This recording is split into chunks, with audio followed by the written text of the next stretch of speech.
Hoje vamos falar sobre transtorno de ansiedade. Podemos dizer até que é o mal do século, o transtorno de ansiedade, né? Recebo aqui hoje para conversar com a gente a doutora Mariana Zacarias, que é médica psiquiatra. Doutora, seja bem-vinda. Obrigada. Obrigada também por vir aqui tentar ajudar quem está em casa, né? Porque transtorno de ansiedade é mais comum do que a gente imagina. É bem comum, ainda mais nos dias de hoje, que a gente tem informação, né, de tudo que é lado, né? Essa correria do dia a dia, até a internet, as redes sociais, as notícias que a gente vê, parece que deixa a gente mais ansioso, né? Sim, sempre tem alguma coisa pra gente pensar, né, sobre o que vai acontecer, o que pode acontecer. É muita informação, então a gente tá sempre pensando no que vai fazer, no que tem que fazer. E isso acaba deixando a gente ansioso. Verdade. Agora, quando a gente fala de ansiedade, né, patologicamente falando, transtorno de ansiedade, o que pode ser caracterizado, né? Como a gente pode diferenciar? Não, isso daqui é, de repente, um estresse comum do dia a dia. Não, isso daqui já é transtorno de ansiedade. Como fazer essa diferenciação? A ansiedade é o paciente que ele vai viver sempre no futuro, preocupado com alguma coisa que tá para acontecer. A diferença de uma ansiedade normal, porque ela é uma emoção fisiológica, né? Todo mundo vai ter ansiedade em algum momento, é quando a gente começa a sofrer demais, atrapalhar a rotina, ficar muito mal na hora que acontece esse sintoma ansioso, então atrapalha demais em diversos sentidos. A partir do momento que começou a atrapalhar, já tem que prestar mais atenção. Perfeito. E quando a gente fala assim dos principais sintomas, né, as principais características, quais são? Existem sintomas físicos e cognitivos, psíquicos. Sintomas psíquicos seriam relacionados à preocupação, então sofre por antecipação, sempre pensa no pior cenário, sempre acha que vai dar tudo errado, tá sempre preparando para o pior e tenso, querendo fazer... Tô aqui, mas eu tô pensando no futuro. O ansioso, ele tá no futuro. E isso parece que vai consumindo mesmo. Consome. Daqui a pouquinho eu vou dar o meu depoimento aqui. Olha lá, alguns sintomas. Esses são físicos. Daqui a pouquinho a gente vai mostrar outros sintomas, né, psicológicos. Olha só, palpitações, dores de cabeça, falta de ar. Nossa, falta de ar, assim, é terrível. Alteração nos hábitos intestinais, taquicardia. Tem gente até que fala que pode ser confundido com infarto, né? Pode. Olha só. Náuseas, aumento da pressão arterial, aperto no peito, sudorese excessiva, dores musculares. É a mão, né? Começa a ficar gelada, suar. Realmente, não necessariamente precisa ter todos, né, doutora? Mas algum desses a pessoa vai apresentar. Tem gente que não tem sintoma físico, que fica só na parte psíquica, mas tem pessoas que acabam tendo... Às vezes só o sintoma físico e chega no pronto-socorro achando que está infartando e não é. Olha só, vou fazer o seguinte, vou fazer uma pausa aqui rapidinho, tá? Daqui a pouquinho a gente continua o nosso bate-papo sobre transtorno de ansiedade. Não sai daí.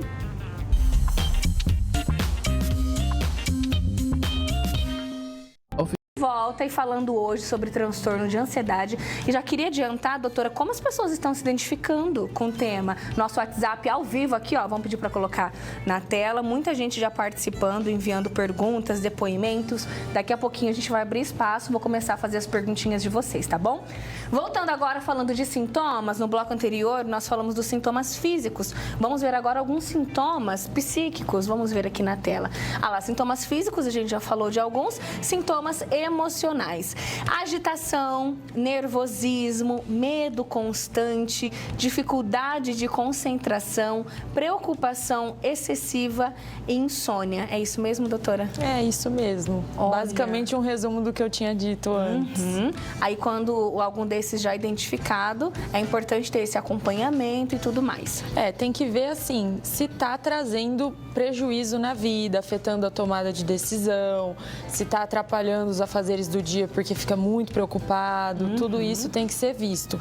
Se chegou nesse ponto, tem que buscar ajuda. Olha só, tá vendo? Buscar ajuda sempre. Quando a gente fala de transtorno de ansiedade, até vi um dado muito interessante que o Brasil lidera o ranking, né, do mundo. Então, isso é um dado muito significativo, né, e triste ao mesmo tempo. Quando a gente fala do transtorno de ansiedade em si, doutora, como que que é feito esse diagnóstico? A pessoa ela consegue enxergar isso, os primeiros sinais, para depois buscar uma ajuda médica? Como que é feito esse diagnóstico? Muitas pessoas relutam em buscar ajuda porque tem muito preconceito em torno do fato de ir ao psiquiatra. Então, tem pessoas que sempre foram ansiosas e levam a vida dessa forma, achando que é assim, que a vida é estressante mesmo e vai seguindo. Só que sofre muito. Exato.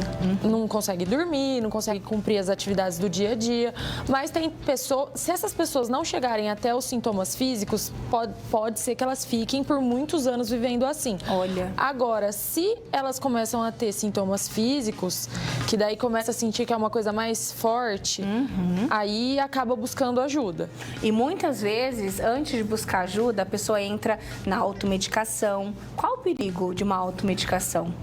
Os remédios, né, os medicamentos psiquiátricos, eles precisam ser muito bem avaliados por um especialista, porque a escolha do medicamento é individual. Então, a gente leva em conta não é só o que a pessoa está sentindo, são os efeitos colaterais, as doenças que essa pessoa tem, os medicamentos que ela já toma, as predisposições genéticas dela para algumas doenças. Olha só. Então, não dá. Às vezes, o que foi bom para a vizinha não vai ser bom para você. Exato. Né?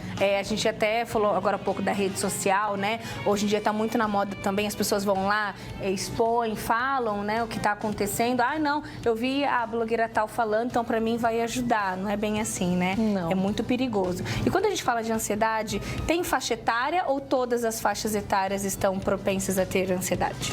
É mais comum dos adolescentes na vida adulta, né? Adolescentes e adultos. Crianças têm ansiedade, pode ter, né?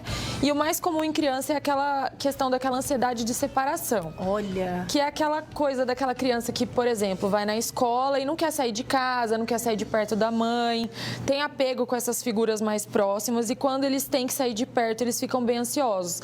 Mas como a ansiedade é uma dimensão de preocupações, às vezes é relacionada a trabalho, problemas financeiros, desempenho em vida social, vida amorosa, isso está mais relacionado na adolescência e vida adulta. Verdade. Falando nisso até, né, alguns fatores que causam a ansiedade, a gente está falando de um início de ano, aí vem muitas expectativas, né? Aí tem as frustrações do outro ano, ai, não dei conta e agora já estou sofrendo por esse ano que está começando. Nesse início de ano, pode ser um período importante também para quem sofre, né, de transtorno de ansiedade, que pode até vir a ter crise, por exemplo? Sim, porque a gente bota muita expectativa no que a gente teria que fazer, né? No que a gente quer fazer. E, assim, as coisas não acontecem imediatamente, né? O ansioso, ele quer o imediatismo e as coisas não são assim. Então, pode gerar mais ansiedade. Com certeza. Vamos falar um pouquinho agora, não tem como a gente não falar disso, que é a pandemia, né, doutora? A gente passou pela pandemia de Covid-19, né? Creio que muitas pessoas desenvolveram transtorno de ansiedade e fica até hoje, esse pós-pandemia, a gente está até hoje sofrendo com isso? Existem muitos efeitos pós-Covid. Muitas pessoas não tinham nenhuma condição mental e passaram a ter. Mas a verdade, e quem tinha também, acabou piorando. Verdade. Mas a verdade é que a gente ainda não sabe. Olha. Não tem muita informação, muitos estudos. A gente precisa ir avançando com o passar do tempo para descobrir qual foi exatamente o efeito, mas que piorou, isso a gente tem certeza. Perfeito. Quando a gente fala de controle, doutora, tem como conviver bem com o transtorno de ansiedade? Tem como controlar isso? Como que é pós-diagnóstico? Como que é o tratamento? O tratamento, basicamente, ele é feito com antidepressivos. O nome é antidepressivo, mas não serve só para depressão. São medicamentos que agem na serotonina, alguns na noradrenalina, que são 2 neurotransmissores envolvidos. E o tratamento é medicação e terapia. A melhor forma de terapia é a cognitivo-comportamental, é a que mais tem evidência científica para controle de ansiedade. Essa terapia é feita com psicólogo. E, assim, o objetivo é não ter crise, não ter sintoma ansioso mais, ter uma vida normal. Tem casos que a gente consegue, mas é muito importante dizer que o paciente, ele precisa seguir as orientações de psicólogo, tomar medicação, mas tem muito da parte nossa, de estar ali no momento e falar, calma, eu tô ansioso. Por quê? tentar se entender, pra gente modificar o comportamento. Porque a gente é jogado no nosso sintoma ansioso e fica ali naquele limbo de preocupação e de medo e nem percebe que poderia pensar diferente. Exatamente. Vamos colocar aqui na tela até exatamente isso. Vamos falar um pouquinho de crise, né? De ansiedade. Como que acontece essa crise, doutora? Como que ela inicia e quanto tempo pode durar uma crise de ansiedade? Eu falei agora há pouco que eu ia dar o meu depoimento. Eu já tive uma crise de ansiedade uma vez que eu dei entrada no hospital com falta de ar, eu não conseguia respirar. Parecia realmente assim que eu ia morrer. Então, quanto tempo pode durar uma crise? O que a gente pode fazer também para ajudar uma pessoa que está com crise de ansiedade? Então, as crises, elas podem durar horas. Olha. E o tratamento, ele evita que elas aconteçam. Então, até que a gente ache um medicamento que vai ser bom para você, para a pessoa que está tendo crise, existem medicações que podem ser tomadas no momento de crise para não, se você percebeu que está com crise, toma e não evolui. E aí a pessoa aborta a crise, sai da crise. Perfeito. Então, assim, o ideal é passar com o médico para ter acesso a esses medicamentos, porque até que você encontre o melhor tratamento para você, você vai ter uma medicação ali de resgate. E, assim, quando você estiver do lado de alguém com crise, acalme, fala que você tá ali, fala que você não entende. Às vezes você não entende o que ela tá passando, mas olha, eu não entendo, mas eu tô aqui do seu lado, vai ficar tudo bem, ó, tá tudo certo, nada vai acontecer. A pessoa precisa de alguém que a acalme. Verdade. Nesse momento. Inclusive, um abraço tem, assim, um abraço pode curar muita coisa e ajudar, né? Exatamente. Pode. Se você tá com alguém aí em casa, né, que tá passando por isso, dê um abraço, fala que você tá ali, dê a mão para essa pessoa. Inclusive, é o que a gente vai fazer agora com os nossos telespectadores, que já chegaram muitas perguntinhas, muitos depoimentos. Achei bem interessante. Tem uma telespectadora, deixa eu ver aqui o nominho dela, a Ana. Ela tá dizendo que sempre que ela precisa tomar decisões significativas, ela tem crise de ansiedade. Por que isso acontece? Decisões, assim, bem difíceis, quando ela tem que tomar uma decisão, da crise de ansiedade. A incerteza é um terreno muito instável e acaba deixando a gente ansioso. Então, quanto mais a gente foge daquilo que a gente tem que fazer, pior a gente acha que é. Então, o ideal é assim... eu falo muito para os meus pacientes, para eles colocar, às vezes escrever o que precisa fazer, quais são os pontos positivos, pontos negativos. Olha. Isso dá mais clareza. Mas quanto mais adiar a tomada de decisão, mais ansioso fica. Procrastinação, eu vi que é uma característica também, né, que pode aí causar crise de ansiedade, a gente fica deixando para depois, né? Então, olha que dica boa, escreva, coloca os pontos positivos, negativos para te ajudar nessa decisão. E a Ana ainda, ela disse assim que ela sofre de TAG. Ela queria perguntar sobre, né? Primeiro, eu vou perguntar o que é TAG, e ela diz que fez acompanhamento com medicação para ansiedade, porém, mesmo assim, ela sofre crises fortes, inclusive crises de pânico. Ela quer saber quando isso melhora. E o que é TAG, doutora? TAG é o transtorno de ansiedade generalizada. E o que difere do transtorno de ansiedade comum? Não, o transtorno de ansiedade, ele é esse daí. Ah, é o TAG. Entendi. Perfeito, então. Aí, quando ela diz aqui que ela tem crises constantes de pânico e mesmo tomando medicação, é um tratamento a longo prazo? É um tratamento a longo prazo, para falar que o paciente não precisa mais de remédio, porque em alguns casos é possível que isso aconteça. A gente precisa avaliar muito bem o momento de vida, qual foi o aprendizado que o paciente teve durante a terapia. Mas, assim, se ela continua tendo crises, o ideal seria rever as medicações que ela toma, que ela já tomou, tentar outras estratégias medicamentosas, porque é possível chegar num período que você não tenha mais essas crises. Olha, então vai chegar, Ana, bora fazer esse acompanhamento, né? E cuidar da sua saúde. O depoimento da Rosa, de Barra Bonita. Perdi meu filho em agosto do ano passado e desde então estou tendo muitas crises de ansiedade. Tenho todos esses sintomas que vocês mostraram e tem que ser forte, porque meu outro filho é especial e precisa muito de mim. Olha só, então buscar ajuda urgentemente, né, doutora? Ajuda. A Cristina, de Barra Bonita. Vamos ver agora a Aparecida Martins. Olha, ela tá dizendo que o netinho dela, de 4 aninhos, ela acha que ele é muito ansioso, ele fica muito nervoso e já levou no neurologista, diz que ele é hiperativo. Ela tá perguntando se pode ser ansiedade. Com 4 aninhos, doutora?